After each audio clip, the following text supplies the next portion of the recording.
Hello everyone, welcome to HTPS online classes. आज हम class 9 के बायोलॉजी के first chapter the fundamental unit of life के बारे में डिस्कस करेंगे। तो लाइफ की फंडामेंटल यूनिट क्या है?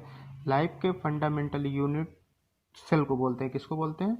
सेल। अब देखते हैं सेल होता क्या है। जिस तरीके से हमने केमिस्ट्री में पढ़ा है कि सॉलिड लिक्विड गैस जो कि एक मैटर है वो किससे मिलके बने होते हैं, छोटे छोटे एक ही टाइप के स्ट्रक्चरल यूनिट से मिलके बने होते हैं, जिसको हम लोग क्या बोलते हैं? एटम। ये कैसे किससे आइडेंटिकल यूनिट है? किसके? मैटर के, जिनको हम लोग क्या बोलते हैं? एटम बोलते हैं। इसी तरीके से कोई बिल्डिंग है जो कि छोटे छोटे ब्रिक्स से मिल के बना होता है, ये भी इनकी क्या है? स्ट्रक्चरल यूनिट है, आइडेंटिकल यूनिट है।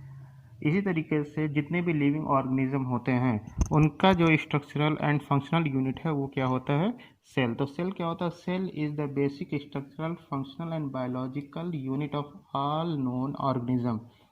जितने भी लिविंग ऑर्गेनिज्म हैं उनका जो स्ट्रक्चरल एंड फंक्शनल यूनिट है वो क्या है? सेल है। तो सेल क्या होता है? Cell is the smallest unit of life. किसी लिविंग ऑर्गेनिज्म का सबसे स्मॉलेस्ट यूनिट होता है कौन? सेल होता है।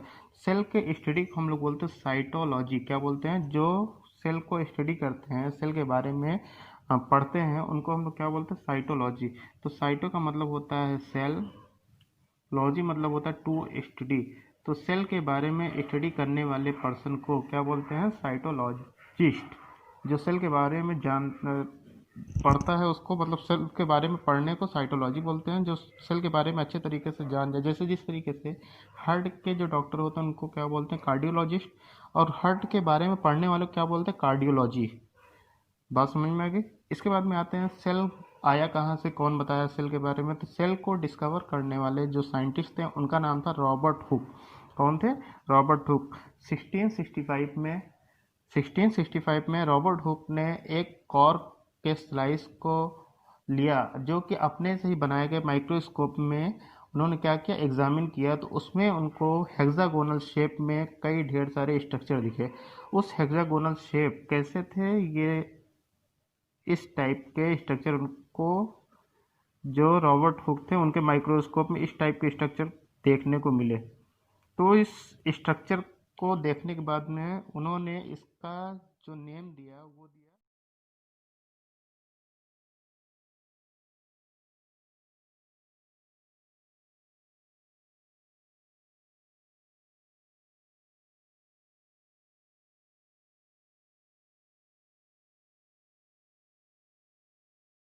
में। एक साइंटिस्ट आते हैं एंटोनी ऑन Antonie Leeuwenhoek, Leeuwenhoek. AV Leeuwenhoek 1674 में, 1674 में, जिन्होंने लिविंग सेल को डिस्कवर किया। कैसे सेल को डिस्कवर किया? लिविंग सेल को डिस्कवर किया। रॉबर्ट हुक ने डेड सेल में देखा था, सेल डेड सेल के बारे में बताया था, लेकिन लिवन हॉक ने पॉन्ड के वाटर को अपने से ही बनाए गए माइक्रोस्कोप में एग्जामिन किया कि उसमें देखने को मिला उनको लिविंग सेल। कैसे सेल? Living cell. इसके बाद में आता है next point, Robert Brown. Robert Brown 1831 में डिस्कवर किया न्यूक्लियस का। किसका डिस्कवर किया? न्यूक्लियस का। कि सेल में कोई बीच में एक पार्ट होता है जिसको उन्होंने क्या बोला? न्यूक्लियस बोला। जैसे ये हो गया सेल, सेल में एक सेंटर पे एक पॉइंट होता है जिनको रॉबर्ट ब्राउन ने क्या बोला? न्यूक्लियस बोला। क्या बोला? न्यूक्लियस। तो न्यूक्लियस को हम लोग बोलते हैं ब्रेन ऑफ द सेल। क्या बोलते हैं? Brain of the cell. इसके बाद में 1839 में पुरकिंजे जो आते हैं उन्होंने क्वाइन किया किसको? एक टर्म को क्वाइन किया जिसका मतलब है प्रोटोप्लाज्म। क्या नाम है? Protoplasm. For the fluid substance present in the cell. ये कैसा सब्सटेंस होता है? एक फ्लूइड सब्सटेंस है, जेली लाइक सब्सटेंस है, जो कि सेल में प्रेजेंट होता है। साइटोप्लाज्म, प्रोटोप्लाज्म किसको बोलते हैं? इस वाले लेयर को हम लोग बोलते हैं प्लाज्मा मेम्ब्रेन। क्या बोलते हैं? प्लाज्मा मेम्ब्रेन या तो सेल मेम्ब्रेन।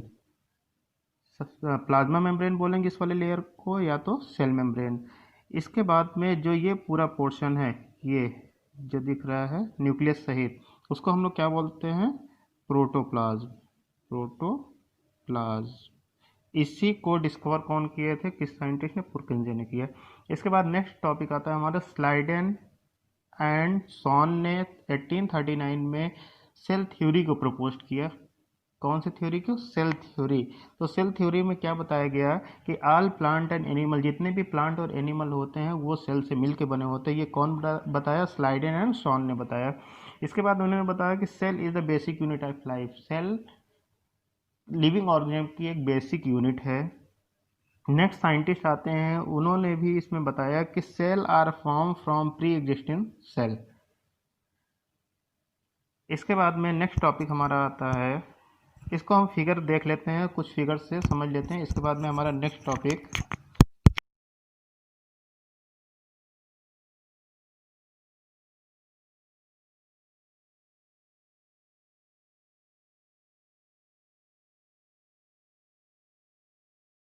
है unicellular organism and multicellular according to number of cells. इसके अकॉर्डिंग से दो टाइप के सेल होते हैं। यूनिसेलुलर, यूनि मतलब होता है सिंगल, जो लिविंग ऑर्गेनिज्म सिर्फ एक सेल से मिलके बना होता है उसको हम लोग बोलते हैं यूनिसेलुलर, जैसे कि अमीबा हो गया, पैरामीशियम हो गया। और जो लिविंग ऑर्गेनिज्म ढेर सारे सेल से मिलके बने होते हैं उनको हम लोग बोलते हैं मल्टी सेलुलर ऑर्गेनिज्म। इसमें हम डिफरेंस देख लेते हैं, एक स्लाइड से फिगर से देख लेते हैं। The organism which contain various cell that perform different function, और जितने भी सेल होते हैं उनके अलग अलग फंक्शन भी होते हैं in the organism such as plant, fungi and animal. जितने भी सेल होते हैं उन सब के क्या होते हैं? फंक्शन भी अलग अलग होते हैं। इनके डिफरेंस को हम देखते हैं।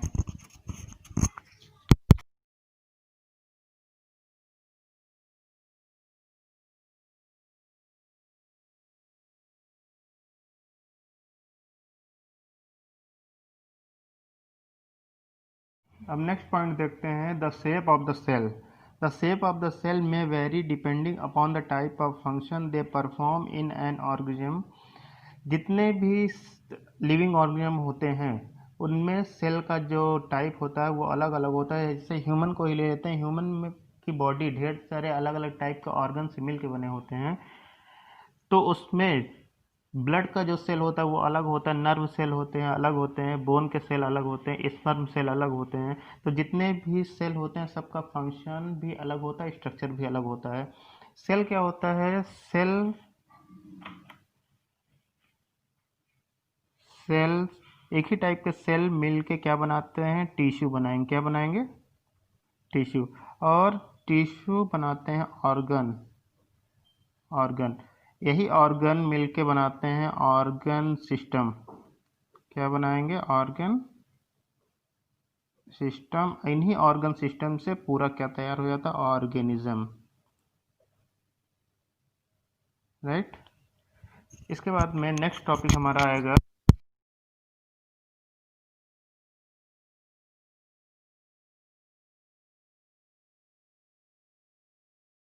टॉपिक है प्लाज्मा मेम्ब्रेन।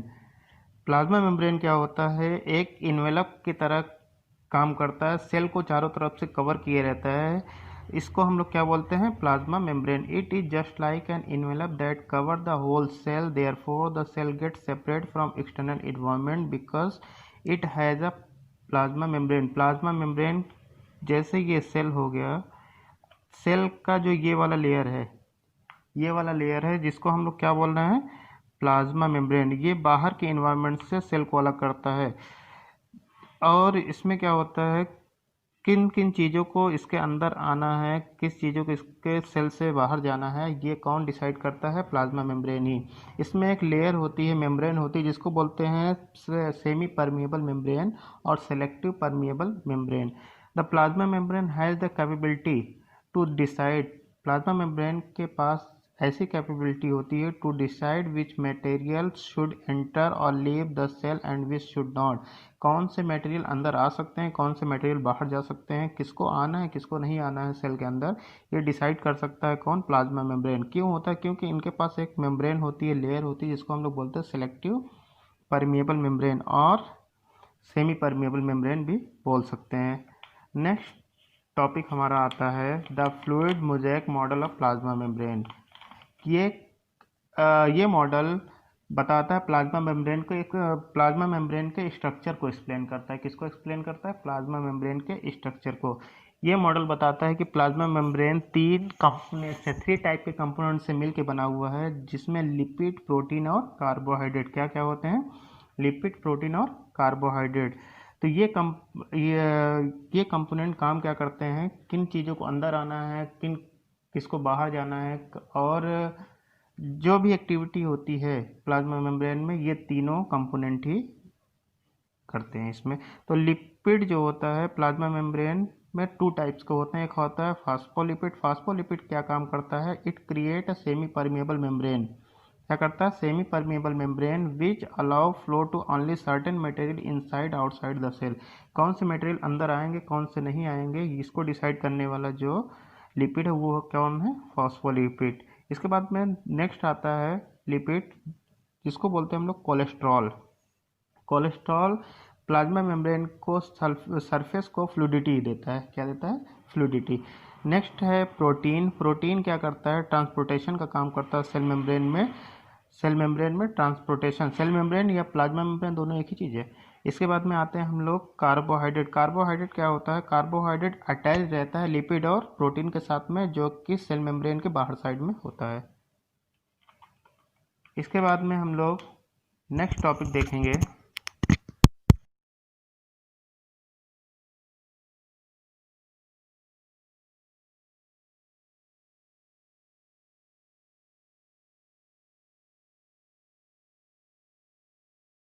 अब नेक्स्ट टॉपिक हम लोग देखते हैं movement of water between the cell and its external environment.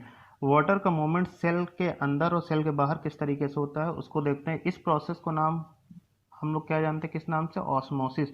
Osmosis is a process in which water moves from the region of higher concentration to lower concentration through a semi permeable membrane. Water का movement होता है, जैसे ये cell है, यहाँ पे water का जो कंसंट्रेशन का मतलब कितना अमाउंट है।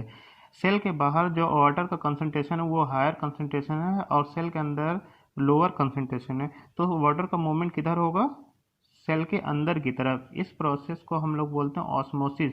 और इस प्रोसेस को करने के लिए एक मेम्ब्रेन के थ्रू होके गुजरता है, ये जाता है, जिसको हम लोग बोलते हैं सेमी परमिएबल मेम्ब्रेन। क्या बोलेंगे? Semi permeable membrane. इसके बाद में नेक्स्ट आता है गैसियस एक्सचेंज। किस तरीके से सेल के अंदर गैस का एक्सचेंज होगा, मतलब गैस, कार्बन डाइऑक्साइड, ऑक्सीजन, जो भी गैस होती है निकल रही है सेल में, रिलीज हो रही, वो सेल कैसे सेल के अंदर या सेल के बाहर किस तरीके से जाएगा, इसको भी हम देखते हैं। इस प्रोसेस को हम लोग बोलते हैं diffusion. The movement of the substance from region of higher concentration to the lower concentration. Example क्या है? Movement of carbon dioxide and oxygen. Higher concentration जिस तरीके से वाटर का देखा हमने, यहाँ पे सेल के बाहर मान लेते हैं हम लोग कार्बन डाइऑक्साइड का कंसंट्रेशन क्या है? कम है। और यहाँ पे क्या है? कार्बन डाइऑक्साइड सेल के अंदर ज़्यादा है। तो सेल के अंदर ज़्यादा होने से हायर टू लोअर, हायर का मतलब होता है ज़्यादा, जिधर कंसंट्रेशन ज़्यादा रहेगा उधर से लोअर कंसंट्रेशन की तरफ मूव करेगा। तो सेल के अंदर ज़्यादा कंसंट्रेशन है कार्बन डाइऑक्साइड का, तो किधर मूव करेगा? बाहर की तरफ। तो इस प्रोसेस को हम लोग बोलते हैं डिफ्यूजन। क्या बोलेंगे? डिफ्यूजन। इस तरीके से एक नॉर्मल हम लोग समझते हैं कि जैसे जो हम लोग कार्बन डाइऑक्साइड रिलीज करते हैं रेस्पिरेशन के थ्रू, वो कार्बन डाइऑक्साइड का अमाउंट 3 to 4% होता है, लेकिन बाहर का कंसंट्रेशन क्या होता है कार्बन डाइऑक्साइड का? 0.03% होता है। तो कार्बन डाइऑक्साइड किधर मूव करती है? बॉडी से बाहर की तरफ। इसी तरीके से सेल में भी होता है, कार्बन डाइऑक्साइड का अमाउंट सेल के अंदर ज़्यादा होगा तो कम की तरफ मूव करेगा, सेल के बाहर ज़्यादा होगा तो किधर मूव? सेल के अंदर कम है, सेल के बाहर ज़्यादा है, तो किधर मूव करेगा? सेल के अंदर की तरफ मूव करेगा। बात समझ में आ गई? नेक्स्ट टॉपिक देखते हैं हम लोग हाइपोटोनिक सॉल्यूशन। हाइपोटोनिक, हाइपो का मतलब होता है हायर, ज़्यादा। ज़्यादा वाटर अगर है सॉल्यूशन में, if the medium surrounding the cell, cell के बाहर के साइड में वाटर का कंसंट्रेशन ज़्यादा है, तो वाटर किधर मूव करेगा? सेल के अंदर की तरफ मूव करेगा। तो जिससे कि सेल क्या होगा? स्वेल हो जाएगा, फूल जाएगा। सेल क्या हो जाएगा? फूल जाएगा। इस प्रोसेस को हम लोग बोलते हैं हाइपोटोनिक सॉल्यूशन। दूसरा हाइपरटोनिक क्या होता है? हाइपर मतलब कम। अगर सेल के बाहर वाटर का कंसंट्रेशन कम है और सेल के अंदर वाटर का कंसंट्रेशन क्या है? ज़्यादा है, या किसी भी फ्लूइड का कंसंट्रेशन सेल के अंदर ज़्यादा है और उस फ्लूइड का कंसंट्रेशन बाहर में कम है, तो वो मोमेंट किधर होगा, सेल के अंदर से बाहर की तरफ। तो सेल के अंदर से बाहर की तरफ जब मूवमेंट होगा तो वो सेल क्या होगा, श्रिंक हो जाएगा। कोई चीज़ अगर किसी डिब्बे में रखा हुआ है, पॉलीथीन है जिसमें पानी भरा हुआ है, अगर वो पानी पॉलीथीन से बाहर चला जाएगा तो पॉलीथीन श्रिंक हो जाएगा। इस प्रोसेस को हम लोग बोलेंगे हाइपरटोनिक। क्या बोलेंगे, हाइपरटोनिक। आइसो मतलब होता है सेम, आइसो मीन्स सेम। तो सेम का मतलब इसमें जो सोल्यूशन होगा सेल में कोई इफेक्ट नहीं पड़ेगा, ना ही वाटर अंदर जाएगा सेल के, ना ही बाहर जाएगा।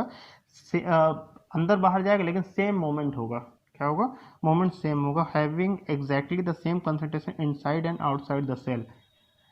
तो आज नेक्स्ट टॉपिक में हम लोग देखते हैं, इसके फिगर से समझ लेते हैं इस पूरे प्रोसेस को।